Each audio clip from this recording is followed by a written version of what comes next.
બહુ જ સરસ રીતે પ્લાન એ, પ્લાન બી, પ્લાન સી રાખીને આ કરતો, ખાલી આ પ્લાન ઉપર ના રહેતો. તો આજના યુથ માટે જો એને ગુજરાતી ઇન્ડસ્ટ્રીમાં આવવું હોય તો એને ઓડિશન્સ આપવા જ પડે. એ કોઈ પણ સિટીમાં રહીને કામ ન કરી શકે, એને અમદાવાદ આવવું જ પડે. આવી જ પડે જો ફૂલ ટાઈમ એક્ટર થવું છે તો. ઇન્ડસ્ટ્રીમાં અંદર કેવી રીતે આવવું તમારા માટે?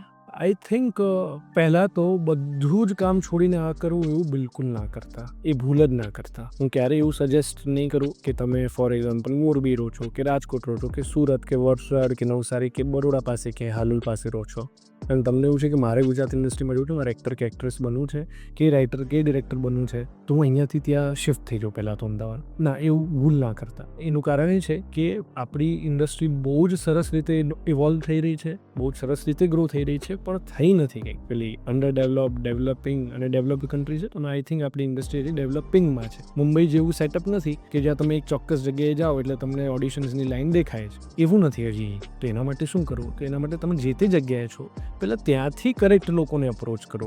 હું ફોર એક્ઝામ્પલ સુરેન્દ્રનગરમાં બેસીને ઈચ્છું છું કે મારી સ્ક્રિપ્ટ મેં કોઈ લખી છે, ફોર એક્ઝામ્પલ હું રાઇટર છું, તો contact those people via social media. આટલું સરસ પ્લેટફોર્મ છે, એમને મેલ કરો એક સરસ ફોર્મલ વેમાં, અને સરસ હશે તો લોકો રિવર્ટ કરશે જ, કારણ કે સારી વાર્તાની ભૂખ તો હંમેશા રહેવાની જ લોકો. પણ એ તમે અહીંયા આવીને પણ એ જ કરવાના. તમે મળીને કરવું એ એના કરતાં અહીંયા આવું શિફ્ટ થઈ જવું ને પછી એ પ્રકારનું ડિપ્રેશન ફેસ કરવું કે યાર કંઈ થઈ નથી રહ્યું, કંઈ બની નથી રહ્યું, તો એના કરતાં બેટર છે કે જ્યાં છો ત્યાંથી પહેલાં અપ્રોચ કરો, ત્યાંથી શું રિસ્પોન્સ આવે છે અને પછી આગળ વધો.